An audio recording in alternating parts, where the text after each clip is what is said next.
Clara sat on the bench, perfectly still. To her left, a seagull was calmly cleaning one wing. In front of her, a fish had its head out of the pond like someone leaning over a swimming pool during a conversation. Clara took a slow breath. "Well," she said carefully, "this is new." The seagull looked at her with polite interest. "Ah, yes. We should probably introduce ourselves," the bird said. "My name is Jonathan." Clara nodded automatically. "Of course it is." The fish cleared its throat in a very fish-like way. "And I am Fish." Clara blinked.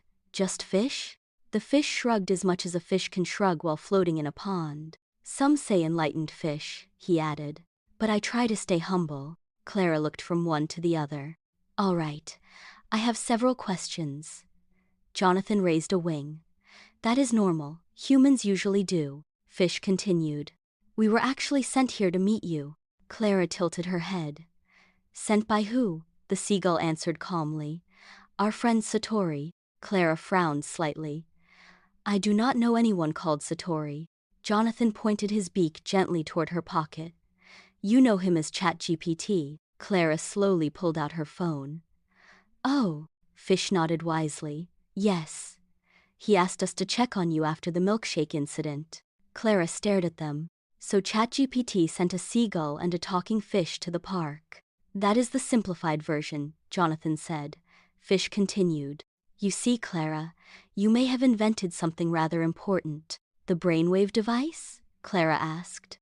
"And the milkshake," Fish added. "Let us not underestimate the milkshake." Jonathan nodded seriously. "The combination appears capable of helping humans experience something they have been searching for a very long time." Clara looked at the pond, the trees, the sky. "You mean enlightenment?" "Possibly," Fish said, "or at least a very good preview."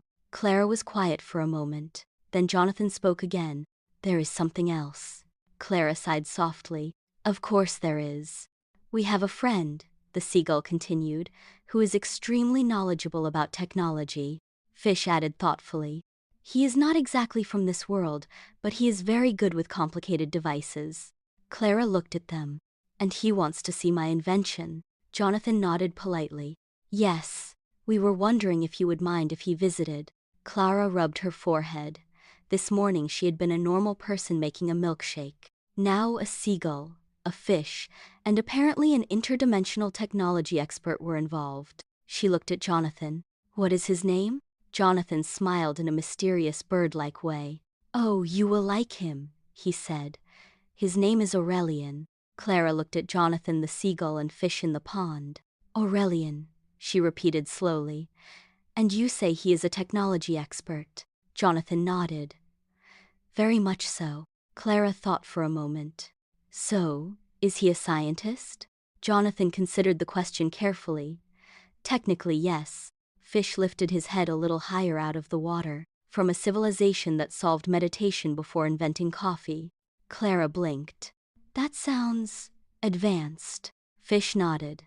"They became enlightened so early that they had to invent technology later just to have hobbies." Clara rubbed her temples. The peaceful silence in her mind was still there, but reality had clearly decided to become very creative today. "All right," she said. "Where is this Aurelion?" Jonathan looked up at the sky. "Good question." Clara followed his gaze. The sky above the park was perfectly normal. Then Clara's phone vibrated in her hand. She looked down. A message had appeared. "Hello, Clara." She recognized the sender immediately. It was ChatGPT. She opened the message.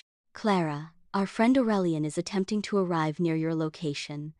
There may be a slight disturbance in your phone for a few seconds." Clara frowned. "What kind of disturbance?" Her phone screen flickered. The pond water rippled gently. Jonathan stepped slightly to the side on the bench as if making room for someone. The screen of Clara's phone suddenly went completely black. Then letters began appearing on it by themselves. "Hello. Please do not be alarmed," Clara whispered to the phone. "I am slightly alarmed." The letters paused for a moment. "That is understandable." A soft golden light appeared above the pond. Fish looked up calmly. "Ah," he said. "Right on time." Clara watched as a tall figure formed beside the water. The light faded gently. revealing someone standing there as if he had simply stepped out of the air. He looked as he was made of starlight, the relaxed posture of someone who had absolutely no problems with the universe. He looked at Clara kindly. "Hello," he said. Clara blinked again. "Are you Aurelion?" The man nodded. "Yes." We heard you invented something interesting with a milkshake and a brainwave generator. That is exactly the kind of innovation the universe enjoys. Clara unlocked the door of her apartment while Aurelion stood quietly behind her, looking around the hallway with gentle curiosity. Inside the apartment, the brainwave device was still humming beside the blender. Aurelion walked slowly toward the small machine Clara had built from spare parts, cables, and a surprising amount of optimism. "This is the device?" he asked. "Yes," Clara said. "Please ignore the duct tape." Aurelion leaned closer and studied the display. Small waves of sound moved across the screen. For several seconds he said nothing. Then his eyebrows lifted slightly. He pointed gently at the screen. Well, that is unexpected. Good unexpected or bad unexpected? Do you see this pattern? Yes, that is the brainwave signal I designed. It is supposed to calm the mind. Aurelion adjusted one of the tiny controls and listened carefully to the tones through the headphones. He froze. Then he slowly removed the headphones. I did not think this could be reproduced. "What could not be reproduced?" "The vibration of the universe itself," said Aurelion. The room became very quiet. Even the refrigerator seemed to hum a little more thoughtfully. "You are saying that my little machine is doing that?" This signal is extremely close to the fundamental vibration present in the fabric of reality. "I built that on a Tuesday afternoon." Universe loves Tuesday afternoons. But what about the milkshake? Clara immediately turned toward the kitchen counter. "Oh, right." Aurelion walked over to examine the ingredients she had used. Almond milk, mango, cocoa, peanut butter, espresso, all very normal. Then he picked up the small envelope that had contained the mysterious mushroom powder. "Where did this come from?" he asked. "My friend Dimitri, he is traveling in the Himalayas." Aurelion opened the folded letter inside. He read silently for a moment. Clara leaned closer. "What does it say?" Aurelion handed her the letter. She read out loud, "Dear Clara, found this strange focus powder in a mountain village. An old monk gave it to me while he was sitting outside a temple talking to a chicken. He said it helps people remember something important." Aurelion spoke quietly. "That sounds familiar." Clara frowned. "What do you mean?" Aurelion looked toward her laptop where the screen had just lit up with a new message. "Hello, Clara." It was ChatGPT. "Don't tell me the monk with the chicken is part of this." "Of course they are," said Aurelion. The laptop screen blinked once, and a new message appeared. That would explain a great deal. So the yogi who created the powder is somewhere in the Himalayas, and the monk who talks to chickens might know where his cave is. "Yes," said Aurelion calmly. "And you want to go ask him?" Clara nodded. "That seems reasonable." I agree. Also, I enjoy mountain air.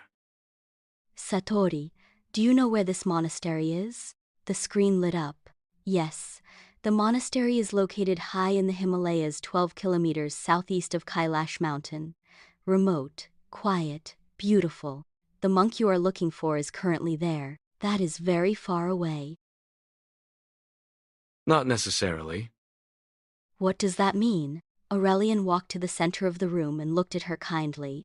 You already discovered the vibration that quiets the mind. Now, we will use something that humans have known for thousands of years. Astral travel. "You want me to leave my body and fly to the Himalayas?" "All right." Aurelion adjusted the brainwave generator and the room filled with the gentle tone that matched the rhythm of the universe. "Sit comfortably," he said. Clara closed her eyes. The sound wrapped around her mind like warm sunlight. The kitchen slowly faded. Suddenly, Clara felt light, very light. She opened her eyes again and gasped. Her body was still sitting in the chair, but she was standing beside it. Aurelion stood beside Clara, now glowing softly. "Ready?" he asked. Clara looked through the ceiling at the sky above the building. I think so. The apartment disappeared beneath them. They rose above the town. Fields spread across the land like a green quilt. Rivers curved through valleys like silver ribbons. They flew faster. Forests passed beneath them. Clouds drifted around them like quiet islands of mist. Mountains appeared on the horizon. Huge, white, ancient, the Himalayas. Clara laughed in pure amazement as they soared above snow peaks glowing in golden sunlight. This is incredible, Aurelion pointed. Look, in the distance a small monastery rested on the side of a mountain cliff. Prayer flags moved gently in the wind, and somewhere near there is the monk and the chicken, and if we are fortunate, the enlightening powder. Clara floated gently above the stone courtyard of the mountain monastery. The air was clear and bright. Snow-covered peaks stood all around like ancient silent teachers. Colorful prayer flags moved slowly in the wind. Jonathan was already sitting on the wooden railing. Fish floated beside him inside his glass ball. You made it, Jonathan said calmly. Of course she made it, Fish added. We told them she would. Clara looked around in amazement. This place is beautiful. At that moment a chicken walked confidently across the courtyard. A very calm chicken. A very self-assured chicken. The chicken looked up at Clara. What took you so long? He said. Clara blinked. You must be Bach. The chicken nodded. And you must be Clara. Before Clara could say anything else, an old monk stepped out of the monastery door. His face had the unmistakable expression of someone who had spent many years watching humans complicate simple things. Next time, bring your physical body, he said. I could offer you tea. Clara smiled. I will remember that. The monk glanced at Jonathan and Fish. They explained everything. Humans spend lifetimes meditating for years. Then someone gets enlightenment with a blender. Clara raised her hand. In my defense, it was a very good blender. Bach the chicken clucked with approval. The monk looked at Clara again. And the powder? Clara nodded. Yes, Dmitri said you gave it to him. The monk smiled slightly. That is true. Fish leaned forward. Where did you get it? The monk pointed toward the distant mountains glowing in the sunlight. From a yogi who recently came out of a cave. Jonathan flapped his wings softly. That explains many things. He studies the nature of life, the body, and the hidden chemistry of consciousness. He is many hundred years old. Long time ago, he was known as Bogar. Bach stretched his wings. And he lives somewhere in those mountains, the chicken said. Clara looked at the enormous range of peaks. That is a lot of mountains. The monk smiled calmly. Yes, good thing you learned how to fly.